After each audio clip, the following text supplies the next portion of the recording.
Bienvenidos a Cultural PR, el podcast del Instituto de Cultura Puertorriqueña.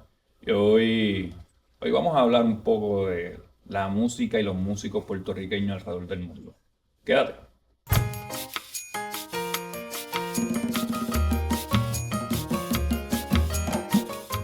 Bienvenidos a Cultural PR. Hoy, junto a la licenciada Yesabeth Vivas Capo, asesora programática del Instituto de Cultura Puertorriqueña, vamos a conversar uno de los temas que a muchos de nosotros más nos interesa y también que tenemos tantas interrogantes, y es el impacto de la música y los músicos puertorriqueños alrededor del mundo. Y tenemos el honor de tener con nosotros a dos grandes caballeros dedicados en sus áreas a hablar, analizar y producir música. Y con nosotros está el doctor Ángel Chuco Quintero, sociólogo de la Universidad de Puerto Rico, profesor, entre otras muchas cosas. Bienvenido, Chuco. Saludos. Saludos. Y el otro Ángel, Ángel Cuco Peña, que no necesita mucha presentación, director, músico, bohemio, arreglista, de todo un poco. Un honor tenerlo aquí, maestro. Gracias por la invitación, el honor es mío. ¿Qué tenemos los puertorriqueños y las puertorriqueñas que ha llegado tan lejos el arte de la música y que ha impactado tanto, no tan solo en este contexto histórico, sino desde hace mucho? Chuco. Sí, bueno, primero hay que ubicar a Puerto Rico dentro de América Latina eh, y dentro del mundo afro-latinoamericano, porque a finales del siglo XIX la música, la música europea fue llegando como a unos momentos de estancamiento donde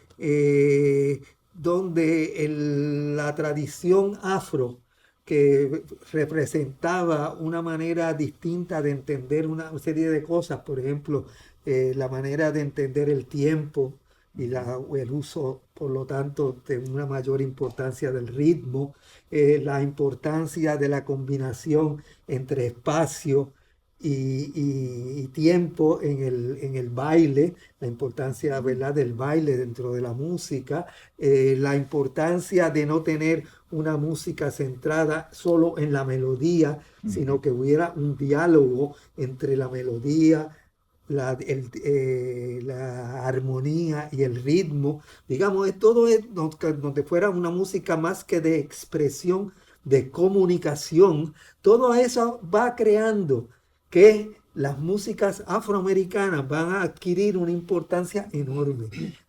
La música brasil, no es una coincidencia que la música brasileña, el jazz afro-norteamericano, el calipso y la música bueno, la música antillana, digamos, puertorriqueña, cubana, dominicana, pues tomaran una preponderancia tan grande desde principios de siglo, ¿no? Así que ese es un primer elemento.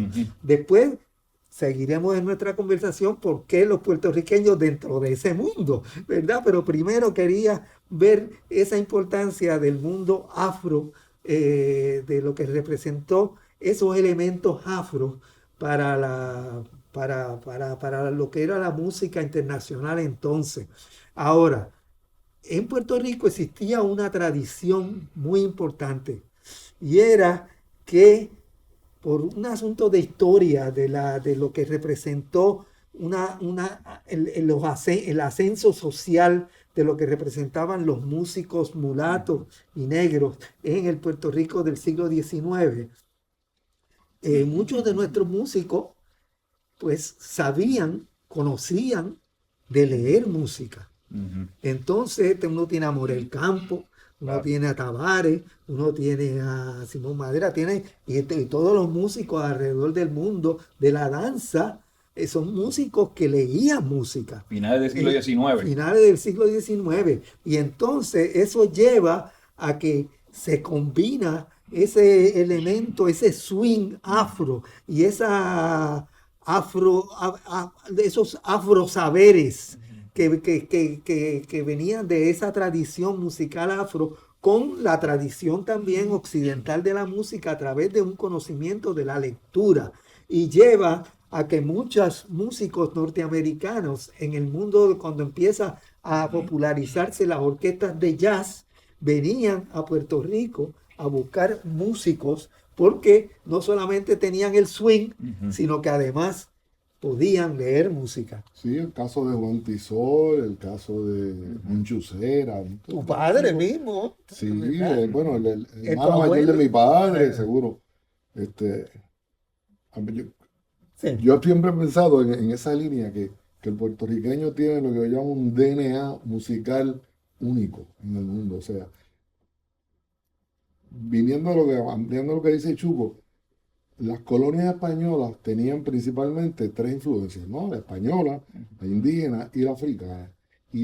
Pero la proporción de estas influencias varía según, o sea, hay sitios o países donde dominaba la influencia indígena, como Paraguay, Paraguay, México. Entonces usted ve que la música de esos países es predominantemente indígena.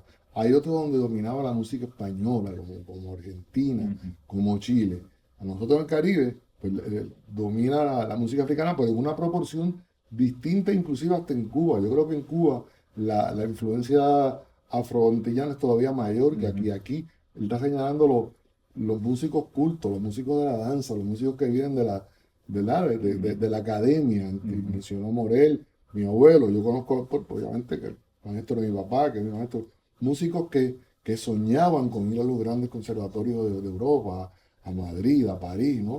Que ya en próxima generación sí lo hicieron los Figueroa con mucho éxito. O sea, yo no creo que un país tan pequeño, o sea, que Pepito Figueroa ganara el premio Sarasate, que su hermano Cachiro años después, él también, o sea, es increíble, ¿no? Ese habla de este DNA, de esta proporción en la que el músico puertorriqueño asume estas influencias, que es única y es parte de lo que lo hace único. Bueno, no sé si dar un paso adelante en la conversación Sí, y vamos sí. entonces a, Pero a- que me a la queda, condición, sí. Master, también tengo que añadir un poco de, hay una gran influencia también cuando llegan las bandas militares y la escuela militar aquí en Puerto Rico, que ahí sale también uno de nuestros mejores compositores, como lo fue Rafael Hernández, ¿verdad? Que viene también de esa escuela. Y también hay que decir que la influencia de las iglesias, ¿verdad? Cuando empieza el evangelismo aquí en Puerto Rico, que empiezan a crear también sus coros y todo lo demás, eso también, ¿verdad? Tuvo que ver mucho con ese tipo de escuela de educación, un poco más formal, por llamarlo de alguna u otra manera. Adicional a la gran tradición que ya trabajamos, ¿verdad? De 400 años también de bomba, plena, música indígena. Así que cuando ese principio del siglo XX posiblemente se encuentra todo eso. Y Claro. viene a culminar esto, pero obviamente te tiene que ver también, yo creo, esto tú eres el experto, pero nuestra condición no solo geográfica, sino política, o sea, la cercanía con Estados Unidos. En el caso nuestro, hay una cosa que no se ve en ningún lado, que el gobierno contrata a don Pablo Casals, que es posiblemente el músico más importante del mundo en ese momento, a crear el conservatorio y la orquesta sinfónica, y él trae un grupo de maestros de estatura mundial, Conservatorio de Puerto Rico, que empieza a formar una generación de músicos donde estaba mi papá, que ya viene de las escuelas de Don Juan y de Morel y la cosa, pero ahí se nutren de una manera especial de estos músicos. Entonces, estos músicos que están estudiando música clásica ahí, pero están tocando en los hoteles, los shows de Tom Jones y Liza Minnelli, Polanco, están expuestos a eso. Y fuera de temporada estaban expuestos a un ballet que venía de Argentina, un grupo. O sea, el músico está tocando música americana, música norteamericana, está escuchando a Cortijo en la radio y está estudiando música clásica. Y esa serie de oportunidades y de influencias que se dan, eso no se da en más ninguna parte, eso no se da en ninguna parte de Latinoamérica. Por eso es que ahí vamos a por qué nuestros músicos tienen tanto que compartir y que enseñar, por decirlo Claro. como es, Sí, en sí, ese, ese en ese elemento. momento, ¿no? Entonces, esa generación que sale desde el conservatorio en ese momento, principios de los años 60, y está en los hoteles, pues son los maestros ya de la generación mía, ¿no? O sea, nosotros heredamos toda esa experiencia ese conocimiento y a la vez pues ahora lo vamos pasando a nuevas generaciones que sigan haciendo músicos espectaculares de clase especial en Puerto Rico, ¿no? Yo recuerdo y que son admirados y queridos o sea, yo recuerdo en los 90 Sony me encomienda hacer un disco con una gran sonera venezolana. Y ella es una mujer dirige el Departamento de Cultura de la Universidad de allá. Aparte de eso, era como la sucesora de Celia Cruz, se llama Trina Medina. Sí. Gran talento. Entonces, son un montón de historias. Pero el cuento es que esta mujer, que ya es una mujer, cuando llega a hacer el disco Puerto Rico, el día del primer ensayo, ya hicimos el disco. Vamos a ir a uno de estos festivales de salsa de las emisoras de radio y estoy ensayando con la orquesta y entonces ella está mirando a los músicos así y me dice, ¿quién es el timbalero? Digo, ese es Charlie Sierra. Me dice, Charlie Sierra, como una nena de chiquita con un dios. Y digo, ¿y quién es el trompetista que? Digo, pues Elías López. ¡Ese es Elías López! O sea, era una cosa porque veían los nombres en los discos. ¿Ya? Cuando viajábamos a esos países con estos músicos, había que ver cómo los músicos de estos países ya sabían que venía tal orquesta y que venía fulano, iban a buscar tal hotel para coger clase y el puertorriqueño, que normalmente es tan generoso y enseñaban todo sin cobrar nada. O sea, muchos se pasaban el día dando masterclases en los cuartos del hotel. O sea que el músico puertorriqueño ha influenciado mucho de muchas maneras, ¿no? Hasta directamente hasta proveyendo un ejemplo de cómo se hacen esas cosas. Oye, ese elemento que menciona Cuco de esa versatilidad tan variada de la música, pues es parte de esa riqueza, digamos, que le estamos ofreciendo al mundo. Fíjense que siempre, o sea, siempre no, pero muy comúnmente pues se habla de la música de la montaña y de la música de la costa, pero sin embargo en la montaña hay un montón de plena. O sea, los músicos los músicos que llaman de la música jíbara, está lleno eso de plena también, ¿no? O sea que no hay ese rompimiento, digamos. Y en la salsa yo he encontrado, y tengo de hecho hasta un artículo escrito, la cantidad de décimas de elementos de la música jíbara que están presentes en la salsa, que muchas veces los cubanos dicen, esto es música cubana. Mírate la cantidad de aguinaldos y de décimas que hay ahí. Se los demostré una vez allá mismo y me dijeron, tienes razón. ¿No? Sí.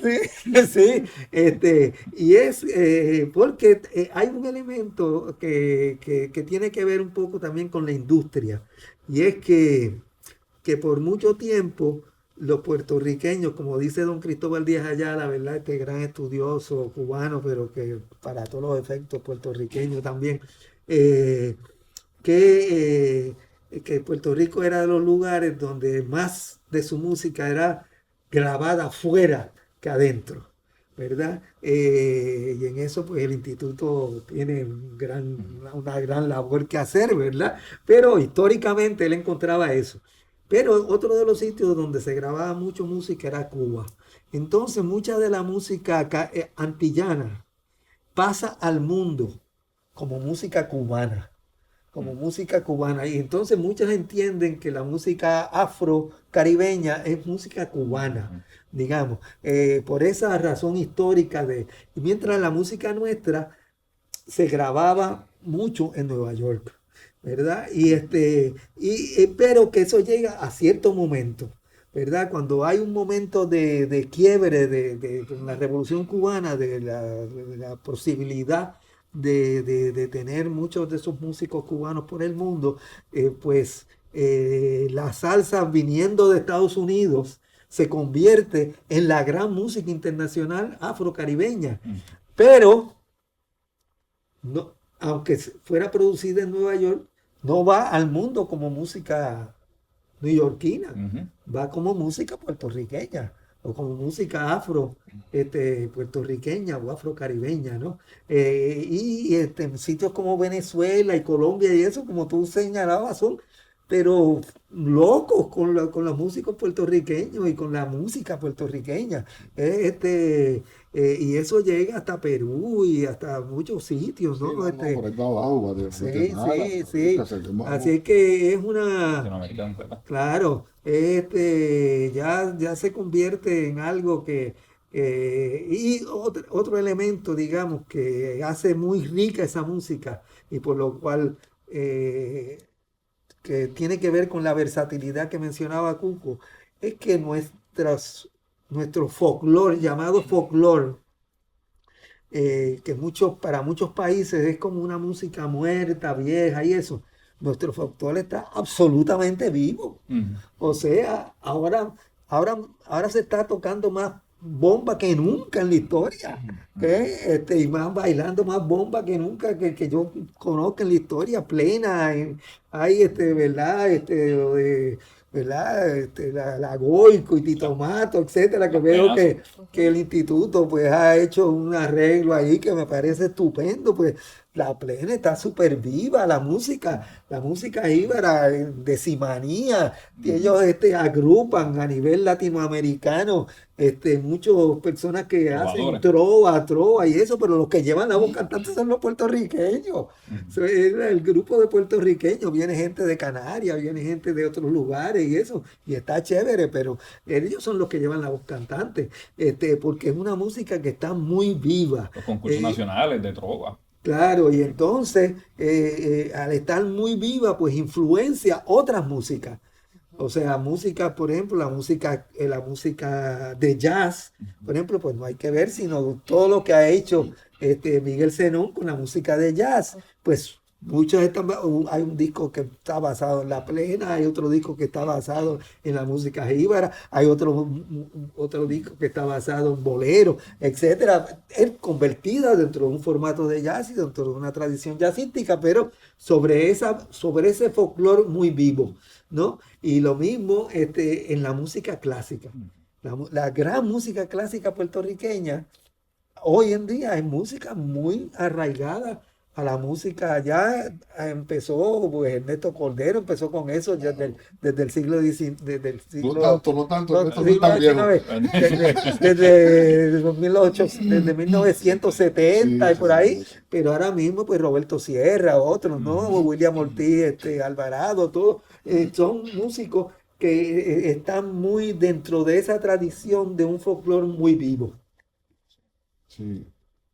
Sí. Hay que notar que a mí que los músicos nuestros, nuestra música ha logrado penetrar tanto en todos estos mercados de Latinoamérica que nosotros en los años 90, por ejemplo, yo empecé a ir el primer país que visitamos fue Venezuela, con un proyecto que se llamó Salsa Sinfónica de Gilberto Santa Rosa, ¿no? Que era la primera vez que recogían los éxitos de Gilberto y se traducían al mundo sinfónico. Fue un espectáculo que ha sido muy exitoso en donde quiera que hemos ido, en Estados Unidos, en toda Latinoamérica. Entonces nosotros viajábamos en aquella época con toda la sección de ritmo, porque es que no, no lo podíamos hacer de otra manera. Primeras trompetas, primeros trombones, primera trompa, los coros. Ujú. Viajábamos con toda esta gente para allá. Hoy en día, tú mandas la música por internet y el disco, y llega un par de meses después, y eso es perfecto, no tienes que llevar a nadie. O sea, hay músicos que se han estudiado esto de una manera, o sea, que es increíble. Nosotros fuimos hace como año y medio, fuimos a Lima, a Perú, a, a trabajar con una orquesta sinfónica juvenil Ujú. que es un modelo que me encantaría que floreciera en otros países, que Juan Diego Flores, el gran tenor peruano internacional, consiguió que algunas grandes corporaciones auspiciaran un proyecto que él llamó Sinfonía por el Perú. Y está dirigido a brindarle oportunidades de estudio de música sinfónica a jóvenes de bajos recursos.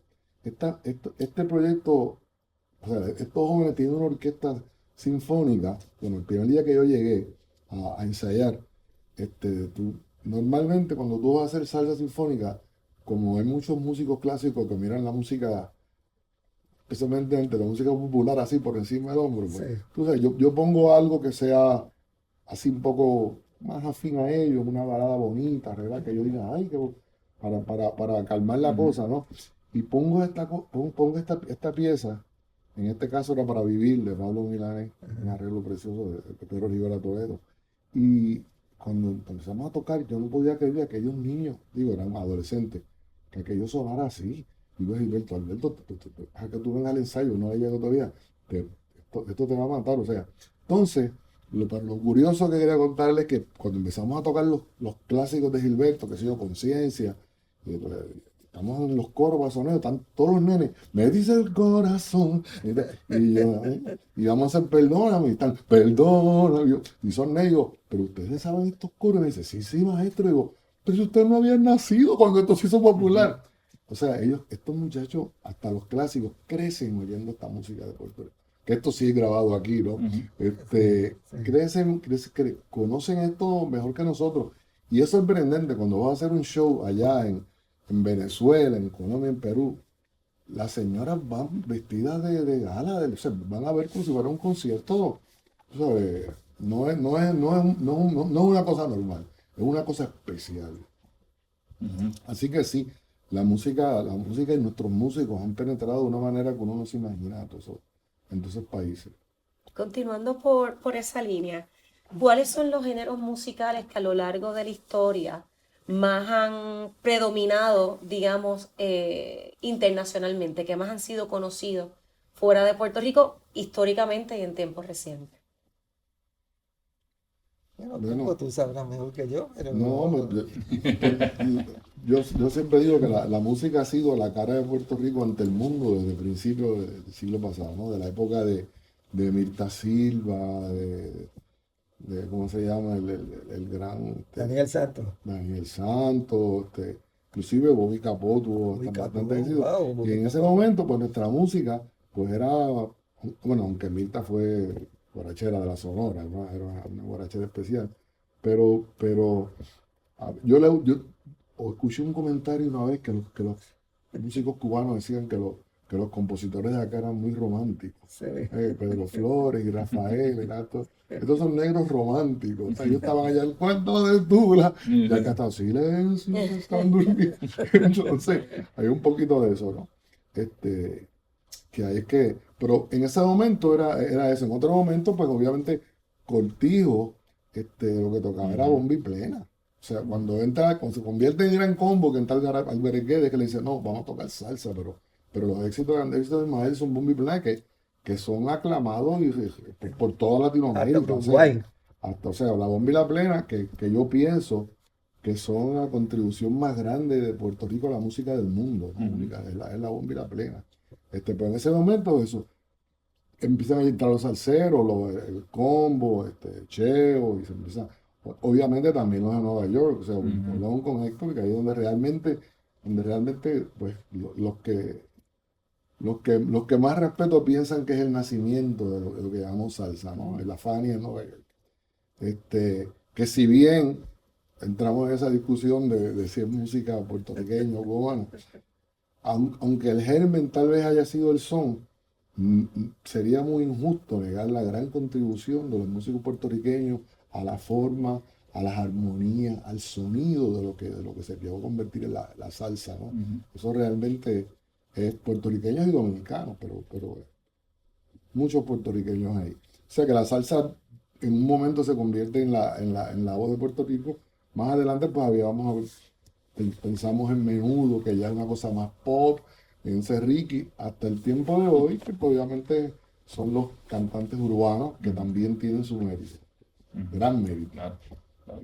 No, y hay que añadirle ahí un Antonio Paoli, que, ¿verdad? Que Ah, bueno, sí, imagínate, imagínate que eso, seguro, sí, sí, sí, sí, sí. al principio del siglo estuvo haciendo un Tenor trabajo de los Reyes. increíble. Y bueno, mencionamos al jibarito Rafael Hernández, obviamente que está haciendo un trabajo espectacular, pero tenemos la familia Figueroa, que mencionamos también, Hugo, que son los que también eh, peticionan unas escuelas especializadas que son las libres de música, porque antes de ir al conservatorio, la idea era que pasase por la libre de música, que ahora tenemos 6, si mal no recuerdo, a través de Puerto Rico, que van formando a los niños y adolescentes y después toda una política pública que se van creando a través de los municipios de Puerto Rico con programas de música, también a nivel privado. Así que esa proliferación educativa y pedagógica se va dando más y más y más, que yo creo que los puertorriqueños no nos damos a veces cuenta de tanto taller que hay educativo de las artes y de la música,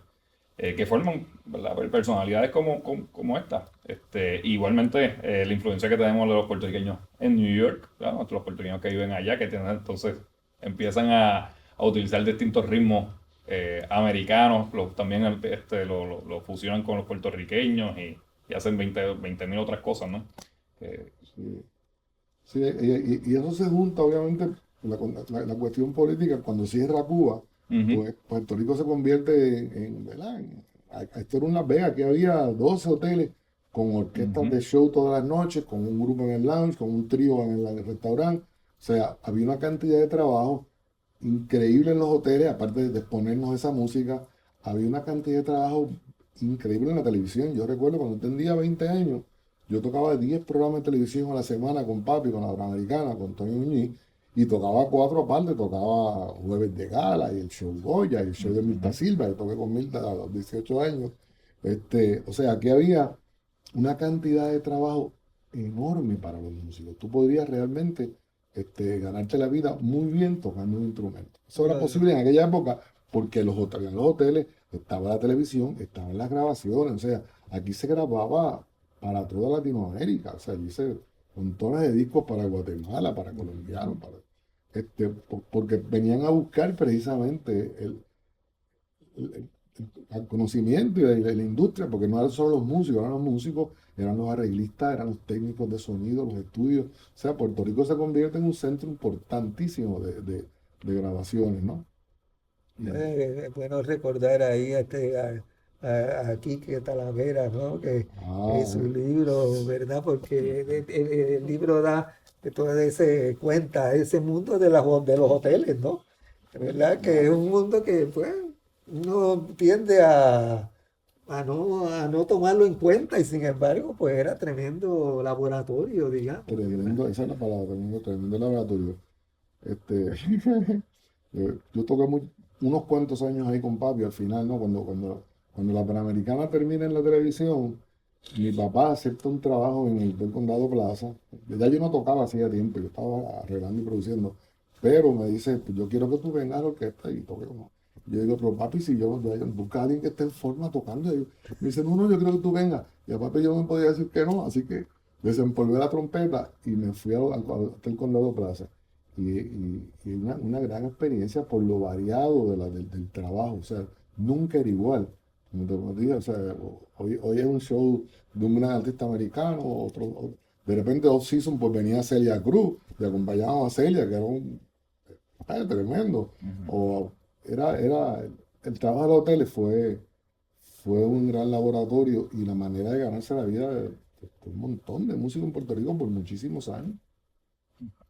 Eso contribuye a que la gente quiera estudiar música, porque hay trabajo, hay un montón de trabajo. Algo tiene que ver con que la cuna de nuestras casas también hay mucha influencia musical, que desde que nacemos, una de las artes que más, ¿verdad?, nosotros nos rodea, ya sea o no sea, ¿verdad?, una casa quizás como la de Cuco, ¿verdad?, que tuvo un gran padre, maestro de música, como Don Lito, pero usualmente, habitualmente, Chuco, quizás eso me puede contestar con mayor facilidad, Sí, sí. es para nosotros normal, desde antes de nacer, estar escuchando el vientre todo tipo de música, no tan solo, ¿verdad?, la puertorriqueña, o sea, nos ponen de todo un poco, y esa normalización que tenemos en la casa, en el hogar, en nuestros padres, que nos van entonces desarrollando ese oído, que indirectamente nosotros no lo sabemos, pero creo que ese cariño proviene también por ahí. No, y cómo nutre entonces nuestra identidad, ¿verdad?, Claro. puertorriqueña. Bueno, yo no podrá decir más ¿verdad?, de su generación, pero en términos de mi generación, no había una fiesta que no hubiera música. En la casa, cualquier bautizo, cualquier boda o algo, si no había baile y música, pues no, como que no había, ¿no? Y entonces pues uno de niño pues aprendía con los tíos, qué sé yo, Hasta para limpiar la casa. sí, no, eso era algo muy cotidiano desde uno muy niño, ¿no? El participar de las fiestas familiares primero y después cuando uno ya está en la escuela, desde el quinto, sexto grado, en las fiestas de marquesina, etcétera. Era algo muy cotidiano, muy, como que pero no sé, tú dirás cómo estará la cosa ahora, porque después mi hermana, que es 10 años más joven, yo fui a fiestas de ese grupo y hablaban mucho. Para mí que hablaban mucho, yo decía, hace falta baile. A mí lo que yo recuerdo eso, mi mamá, o sea, todo que hacía en la cocina era oyendo música. En el caso de ella, oyendo boleros. Por eso es que yo salí medio bohemio, porque yo me sé todos los boleros del mundo, gracias a mi mamá que estaba todo el día poniendo esa música ahí. Y de hecho, mis primeros recuerdos de yo tener contacto con la música, en casa había como lo que llamaban en aquella época un componente, que tenía una televisión con un radio, con un tocadiscos. Y ahí poner los discos de la Orquesta Panamericana. O sea, curiosamente, la Orquesta Panamericana de papi, que fue mi alma mater eventualmente, yo no tenía idea que eso iba a ser así, pues grababan, en esa época grababan boleros, grababan Zona Plena, grababan Una Bomba, Ismael Rivera, Anoche en el baile, charlatán, esas cosas. Pero yo, y eso es parte del DNA, gravitaba hacia el bolero de Urdaneta. O sea, yo podía oír aquellos boleros 500 veces. Oía el charlatán y eso es chévere, pero y es que en este caso los músicos, yo creo que son como toda la gente, o sea, que una gatita tiene gatitos y uno es más peleón y otro es más dormilón y otro es más amoroso.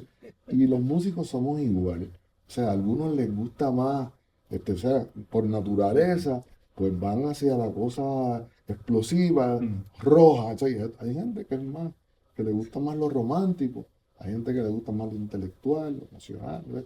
Y la música, hay espacio para todo eso, porque la música pienso que tiene un montón de funciones, ¿no? No solo entretener y divertirnos, sino que ahí pues educar, pues inspirar, ¿no?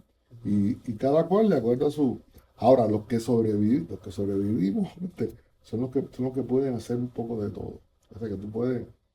Yo nunca pensé que en el mundo de la salsa iba a ganar Grammy, más que en ningún otro género, ¿no? Que no fue el que escogí de entrada, fue el que me tocó porque nace en una isla y bueno, hay historias, pero...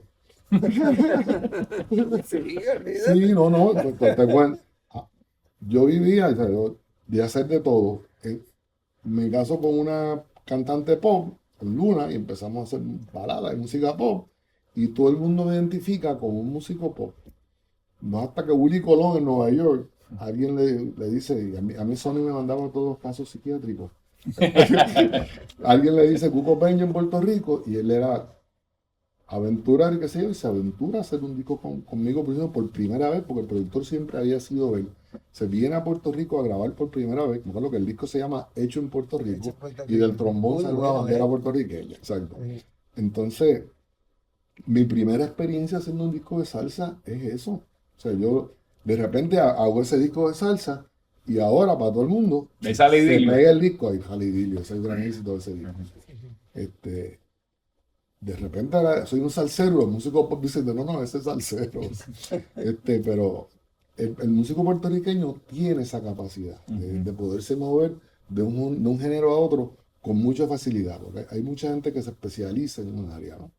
Y especialmente en otros países, los músicos de aquí, por regla general, por haber estar expuestos o sea, al conservatorio, a los hoteles, a la calle, pues prácticamente toca de todo pues, con autoridad. muy bien. Siguiendo. Sí, no, sigue. No, tú. No, yo quería preguntarles, ¿no? Porque justamente han hablado, por ejemplo, de la importancia, ¿verdad?, de los hoteles en su momento, de los estudios de grabación, de cómo venía todo el mundo ¿verdad?, antes a Puerto Rico a grabar, y también de los distintos perfiles, porque siempre vemos al músico, pero está ese otro perfil, ¿verdad?, técnico y de apoyo que es esencial para que el consumidor podamos escuchar esa música. Entonces quería preguntarles cuáles son esos elementos y esa infraestructura que necesita un país para realmente poder producir músicos y que sus músicos puedan vivir, ¿verdad? Profesionalmente de su arte. Yo pienso que, como hablamos, cuando yo era muchacho, yo podía pensar en vivir de tocar la trompeta y ser feliz. Pero hoy en día no. Hoy en día, un muchacho que quiere ser músico, y esto es algo que es muy conocido, porque no es cierto no solo en Puerto Rico, en todas partes. Un músico tiene que hacer por lo menos 3 o 4 cosas. Tú vas a tocar, pero tienes que pensar que de acuerdo a tus intereses, o vas a enseñar, o vas a escribir, producir, componer, o vas a hacer musicoterapia, o si te gusta trabajar solo, pues a lo mejor tienes un taller de reparación de instrumentos, o te dedicas, hay 1000 opciones, te digo que las computadoras, programas digitales de música, copiar, o sea, pero tú tienes que elegir varias cosas, y las eliges, le decía yo, en un momento di clases de Music Business en el conservatorio, y por ahí tú los enseñas a reconocer cuáles de esas cosas porque para tú vivir exclusivamente de tocar un instrumento, no basta con ser bueno, además ni con ser excelente, tiene que ser extraordinario. O sea, para tú poder mantener un sitio. Entonces, aún los extraordinarios, tú ves que tienen un estudito en la casa ya, que tú le mandas un arreglo con una pista y ellos en su casa lo graban con calma, te mandan opciones, tú los escuchas, los diriges, o sea, ya tienen la técnica de grabar, el equipo de grabar y un cuarto preparado para la mayoría de músicos. Esto en Puerto Rico, en Miami, en Colombia, en todas partes, ya esto empieza. O sea que ya usted no solo estudió un instrumento, estudió técnica de grabación, otros de ellos tienen cursos que dan online, o sea, eres maestro, eres intérprete y eres técnico. O sea, para tú manejarte en la música hoy en día con seguridad, tenemos varios ejemplos aquí. Carlitos García, o sea, cantante, arreglista, pianista, productor. Bailarín. Bueno, bailarín. Más bailarín es usted, maestro. Entonces, no, bromeando, Carlitos también, sí. Y así hay varios muchachos, o sea, que siguen esa línea, que es la manera pues, de hacer una carrera exitosa en la música y feliz, porque, o sea, yo no me veo jamás haciendo otra cosa, ¿no? Eh, por, Porque te da la capacidad de expresarte de una manera única, pero por lo variado, porque un día estás tocando, otro día estás dirigiendo, otro día estás Sí, componiendo, parte de otro día esa estás grabando en el versatilidad, estudio, parte otra de, cosa. de Sí. por qué somos Produciendo, famosos en el mundo. manejando. No estás haciendo un montón de cosas que todas te gustan. O sea, yo ahora con la cuestión yo que vengo de la época de poner un score y data y un piano, ahora de repente estoy escribiendo en la computadora. O sea, estos programas digitales tienen te dan una facilidad, o sea, que lo que tú escribas ahí recibes una respuesta inmediata. O sea, que antes tú te tenías que imaginar cómo esto iba a sonar.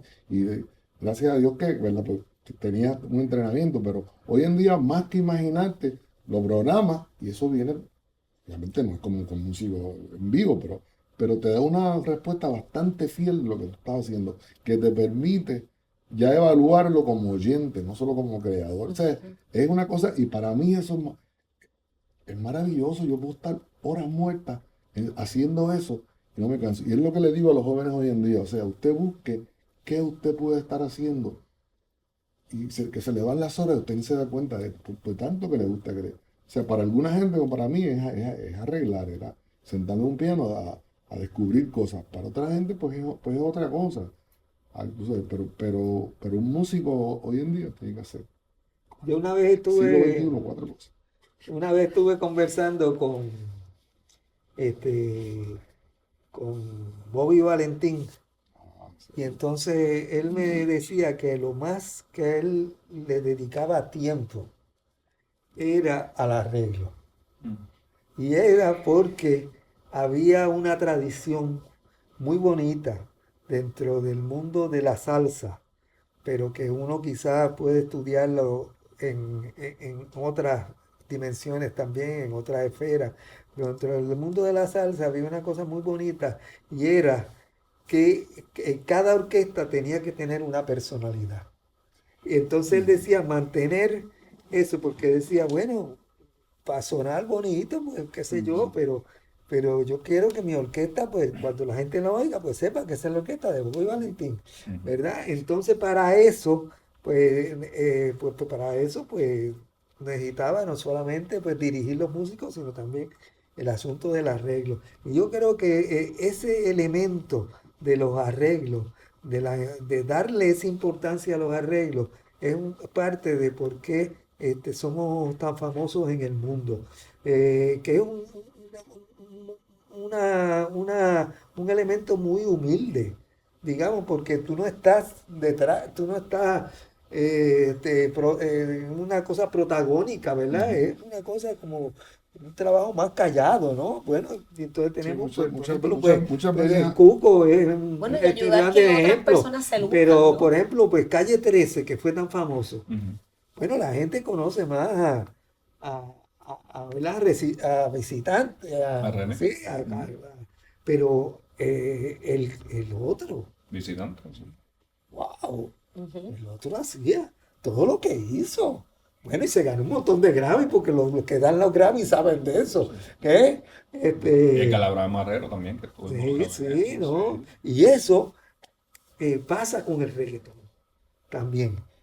Yo una vez oí, yo no sé si fue a Cuco mismo, este, otro decirme que la gente no lograba sacarlo del reggaetón, que tenían que venir a Puerto Rico, porque acá no sé si fuiste tú que me lo aquí, dijiste, pero yo sé sí, que alguien que conocía de este mundo me lo mencionó, no fue un asunto no me lo inventé yo, de que para conseguir ese sabor Ujú. especial, sí, era un asunto que no era solamente del cantante, sino de lo que estaba detrás, ¿verdad? ciertamente. De ese sonido que estaba detrás, Y si no, ¿no? y es lo que dice Valentín, en todos los géneros es válido, o sea, y se ha perdido mucho, por lo menos en la salsa, pero Claro. había un momento donde tú oías a Willy Colón y tú sabías que era Willy Colón, Ujú. que tú oías a Richie Ray, tú sabes, tú todavía escuchas el combo y es el combo, pero hay muchos otros solistas, cantantes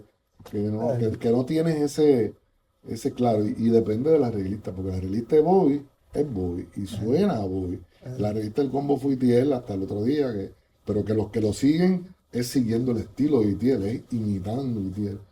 En el caso del reggaetón, pues yo no sé distinguir bien entre quién hizo qué, pero sí sé que es algo que tú no tienes que entender lo que están diciendo, porque o sea, esta gente son famosos en Italia, que nadie sabe que está hablando, en París, o sea, Ujú. es algo que se siente y que hay que conocer bien para hacerlo bien, para llamar la atención del mundo. O sea, tú puedes hacer una sinfonía y no poder hacer un reggaetón de 2 acordes. O sea, tiene su especialidad también, y como todos los géneros, pienso que hay gente en todos los géneros hay gente muy talentosa, regular y menos talentosa. Igual en la música urbana, hay gente muy talentosa ahí. Se los voy a poner un poco difícil. ¿Verdad? Cuando hablaba de la aportación de Puerto Rico al mundo, y voy a traducir un poco más de, qué sé yo, de mitad del siglo XX para acá, para facilitarnos un poco, ¿no? La vida. Ahorita hablamos un poco de la salsa, pero ya podemos hablar de los boleros, un Odilio González, el mismo Gallito, la música de trío, con toda la cantidad de tríos desde el Vega Bajeño hasta todos los que estuvieron por ahí. Pero después vino la salsa.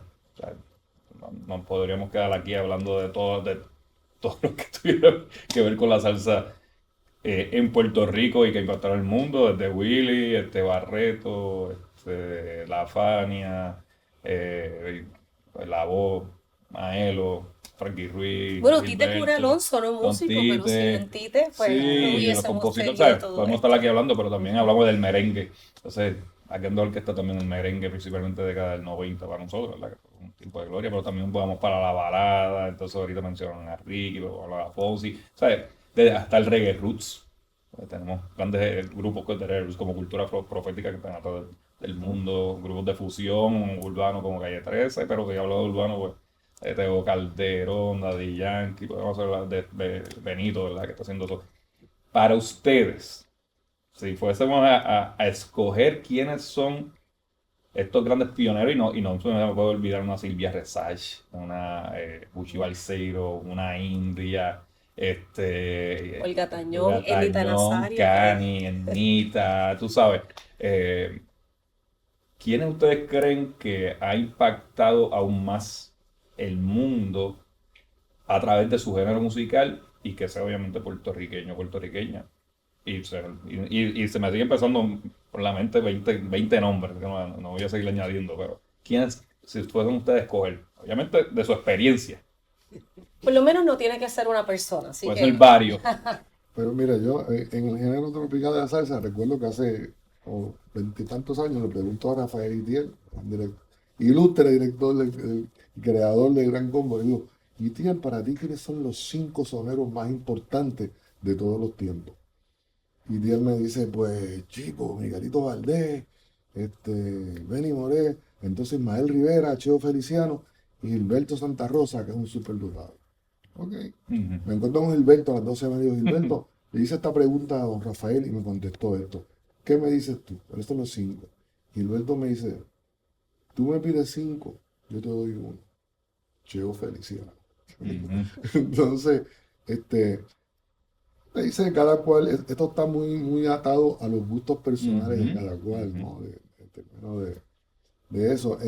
Yo diría que en ese mundo, pues es eso, es por ahí. O sea, nosotros en el mundo tropical, pues tenemos los mejores del mundo. En el caso de Gilberto, yo me atrevo a decir que es el mejor sonero de todos los tiempos. Es el mejor de todos los tiempos, y eso es mucho decir en una palabra.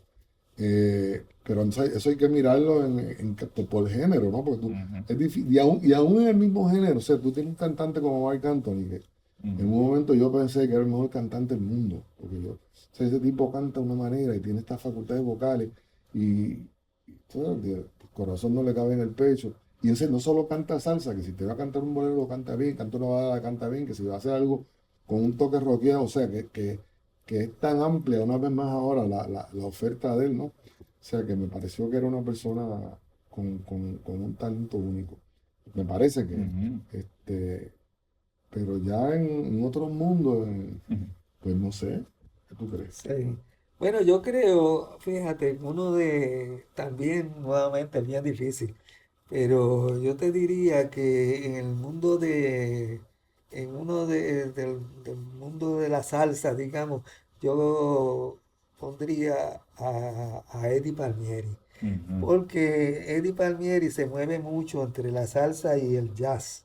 Y hizo algo que me parece que es bien importante para muchos otros elementos que tenemos en Puerto Rico, y es que fue rompiendo esa barrera entre lo culto y lo popular. Digamos, parte de la riqueza nuestra y desde que yo empecé a hablar, ¿verdad? En esta conversación, era eso precisamente, que había esos músicos, ¿verdad? Que tocaban en las bandas, pero que podían tener el swing afro, pero sabían leer música y podían tocar en las orquestas de Duke Ellington, etcétera. Pues lo mismo con Eddie Palmieri. Eddie Palmieri es un músico eh, que, que mezcla toda una tradición muy rica de la música, ¿verdad? De la historia de la música occidental, digamos, con elementos obviamente de la música afro, ¿verdad? En su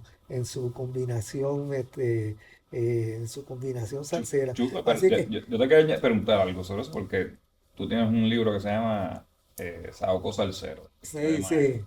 sí. Por eso yo te digo a él a nivel musical. Musical. A nivel de vocal, yo creo que, fíjate, que hay dos cosas, porque yo estoy de acuerdo contigo, yo no he oído a nadie estar soñando por 8 minutos, por ejemplo, que parece tan poco, pero que es un mundo como Gilbertito, ¿verdad? No Gilbertito tiene existe. 8, pero eh, pero Ismael Rivera, todavía le llamamos el sonero mayor, y es porque él no tenía esa capacidad, pero sí tenía otros elementos que fueron Sí, sin duda. convirtiéndose en algo muy importante en la salsa y es su elemento de convertirse él mismo en un instrumento musical.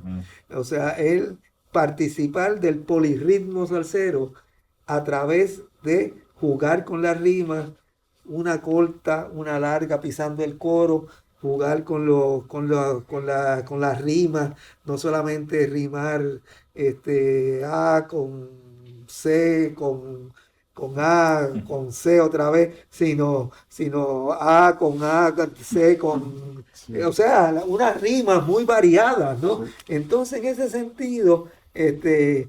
ese sentido, me parece que es Ismael ¿verdad? El principal, digamos, pero nuevamente, pues, reconociendo que Gilbertito, pues, a nivel de invención, ¿verdad? De invención poética, es Manda y va. Y, todavía insuperable, ¿no? y la gran contribución de Ismael realmente es que Ismael es el primero que empieza a establecer, soñar encima del coro, robarse esto. O sea, Ismael cambia la manera. O sea, en Claro, cubano tú decías una cosa y tú contestas. Era call and response que llaman. sí, Ismael el que decide, ahora vamos a soñar así. Y empieza a hacer claro, este cambio. Esa es su gran contribución. sí, sí, Pero yo así que, siempre lo vemos más como un guarachero, como un sonero. O sea, la palabra sonero que viene de son. ajá, Entonces, guarachero era como Celia, la guarachera del mundo, ¿verdad? claro, Y él es más un guarachero por, por las ideas, o sea, porque hablaste de Gilberto de la poesía y los versos y hasta las décimas. Gilberto, pues, el guarachero es más, está más atado al coro, a claro. repetir y a inventar sobre eso. El sonero se va por... Claro. Ujú. Entonces, por otro lado, eh, yo creo que es bien importante a nivel internacional todo lo que ha hecho Miguel Zenón con el jazz. Ujú. Eh, el hecho de darle tanta importancia a las tradiciones autóctonas, Claro. ¿verdad? Pues muchos lo están haciendo ahora en muchos países. Eso que él empezó hace 15 años, Ujú. ¿verdad? Y que ha seguido, porque no fue que hizo un disco y ya. Ganador del Grammy americano este año. Sí, por eso, ¿no? O sea, así es que dentro del mundo del jazz, pues está, yo creo, Miguel Seno, aunque a nivel de ejecución, a mí me encanta ¿cómo se llama el otro? David. David David, Sánchez, sí, Giovanni David Sánchez, Hidalgo. La pero tradición de jazz. sí, por eso, pero yo creo que Zenón tiene más profundidad por eso, por su ¿verdad? Por su composición, ¿verdad? Así que ahí tenemos unos cuantos. Yo creo, quizás estoy prejuiciado por una relación personal muy cercana, pero a nivel de la música clásica todavía yo creo, con toda la importancia de un Roberto Sierra y eso, pero todavía no han superado a Ernesto Cordero.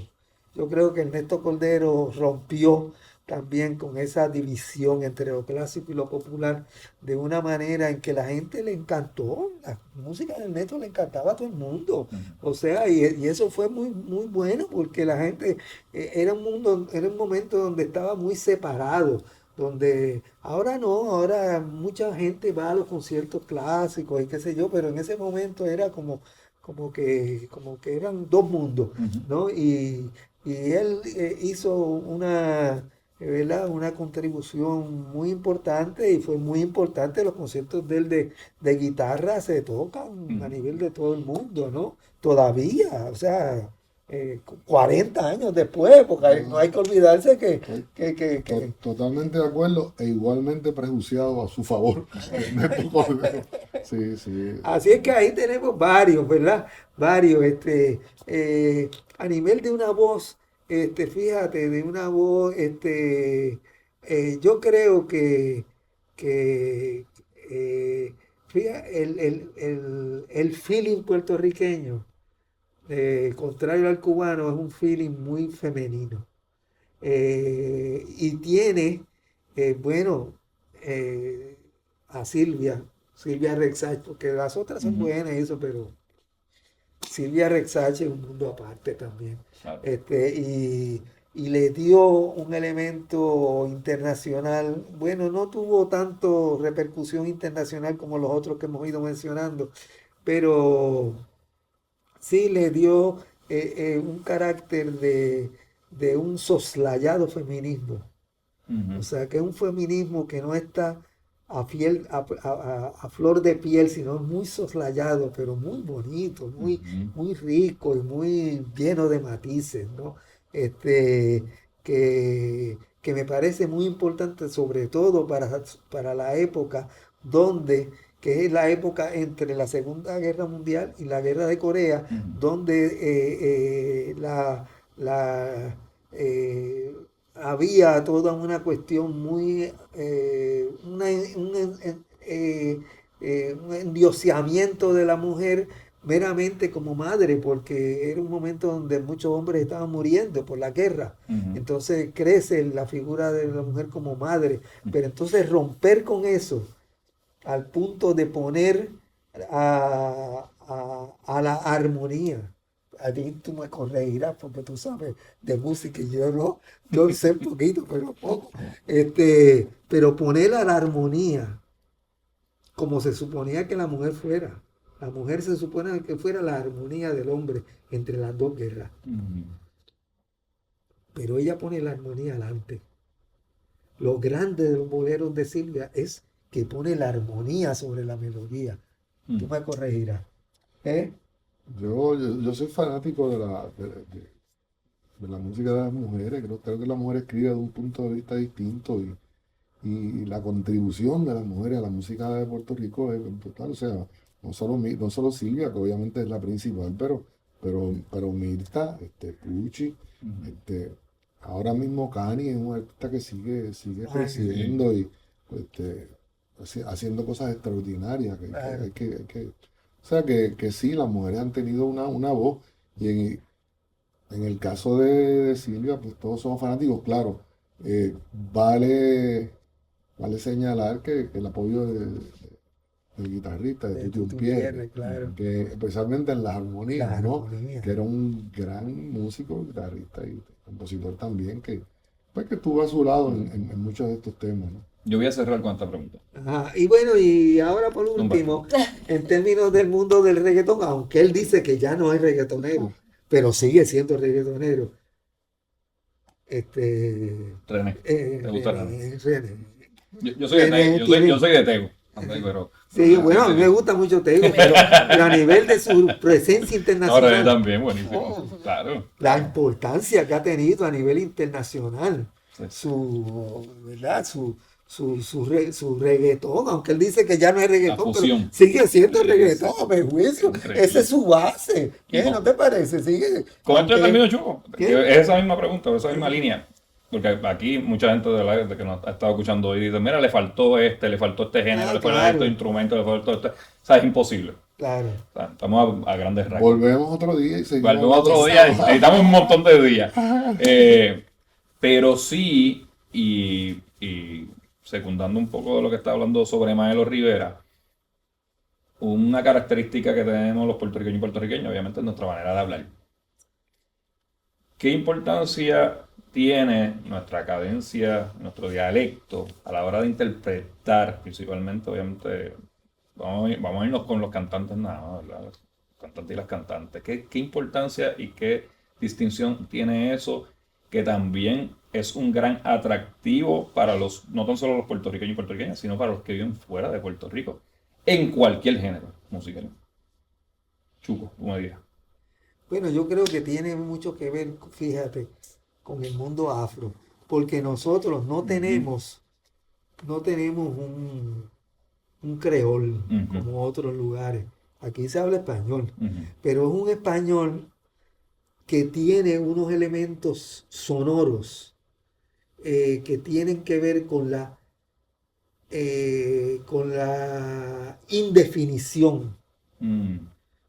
que tiene que ver y la indefinición tiene mucho que ver con eh, con ese elemento de la seducción. La seducción es algo muy importante en el mundo de las relaciones porque es algo que se valora como proceso, pero no se valora por un resultado. O sea, tú no sabes qué va a pasar. O sea, tú seduces y puede que termine en un sitio o puede que se quede a nivel de seducción, pero se valora la seducción. Ujú.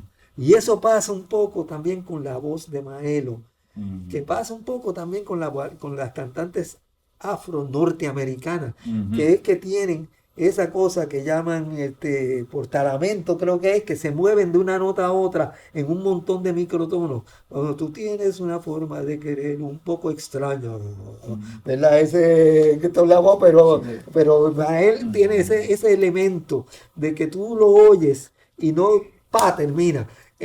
Ese portalamento también se usa mucho en el trombón también. Claro. Y en el trombón. Y Todos los instrumentos. sí, El sí, trombón más por la vara. por la vara, sí, pero. Y entonces, pues muchas veces decían que, por ejemplo, que Willy Colón que estaba desafinado y qué sé yo, y era que estaba tocando más bien como estaba cantando Maelo, moviéndose. Y lo ves en cualquier género. Ah, Puedes verlo en cualquier género. se puede ver en cualquier género, sí, se puede ver en cualquier género. Y yo creo que es parte de esa cadencia nuestra, ¿verdad? Al hablar, Ujú. fíjate, que es un hablar de español, o sea, nosotros hablamos español, Y tiene pero que ver, con- sí, aparte de eso también tiene que ver, creo Ah. yo, con el compositor, porque es el que le da la materia prima al Claro. cantante para poder seducir.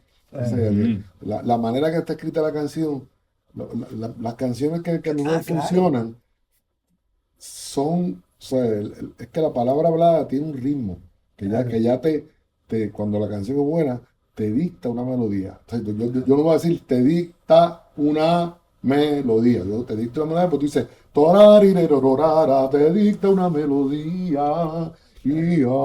Pasa el portamento de. O sea, el como está portalamento, escrita la canción, claro. te permite ese tipo de juego. Entonces, el compositor no lo podemos perder de vista. en ese No, análisis. claro. Y la puertorriqueñidad está ahí, en ese Claro. proceso creativo. Desde el compositor hasta el intérprete. Hasta el intérprete. Yo, con ese aspecto de creatividad, cierro la tarde de hoy, pudiendo hablar demasiadas cosas, ¿no? Yo creo que aquí hay mucho para conversar y mucho más con la historia de la música aquí en Puerto Rico. Es que agradezco, ¿verdad? Me quedo con muchas interrogantes, me quedo ¿verdad? con muchos comentarios, pero me llevo también esta sabiduría, ¿verdad? que ustedes han traído en el día de hoy, viéndonos a nosotros, ¿verdad? como puertorriqueños y puertorriqueñas, de ese gran impacto que tenemos, no tan solo en el pasado, sino al día de hoy, que en las principales plataformas de música en el mundo, la música puertorriqueña se encuentra entre las más escuchadas. Yo creo que ese dato es bien importante, así que más que agradecido. Y ya que está Yesabel aquí, ¿verdad? También todo esto que hemos ido hablando, más bien a nivel sonoro, Ujú. se manifiesta en lo que podría ser otro programa, en el baile. Ah, ¿Eh? Se manifiesta en el baile. no me complique la cosa, Chuco, que no me complique la cosa. que Lo esa sé. es otra, ¿verdad? Esa es ¿Cómo la responde el manera. cuerpo? Cómo responde Responde el el cuerpo, cuerpo. ¿verdad? Cómo responde el cuerpo a eso, ¿verdad? Y eso es parte de la riqueza de la música nuestra, está en esa combinación De la sabrosura. sí, ¿verdad? Entre baile sí, ¿verdad? Baile y música, ¿no? Entre esa manera de convertir el tiempo de la música en un espacio, en un movimiento en el espacio, ¿no? Que viene siendo el baile.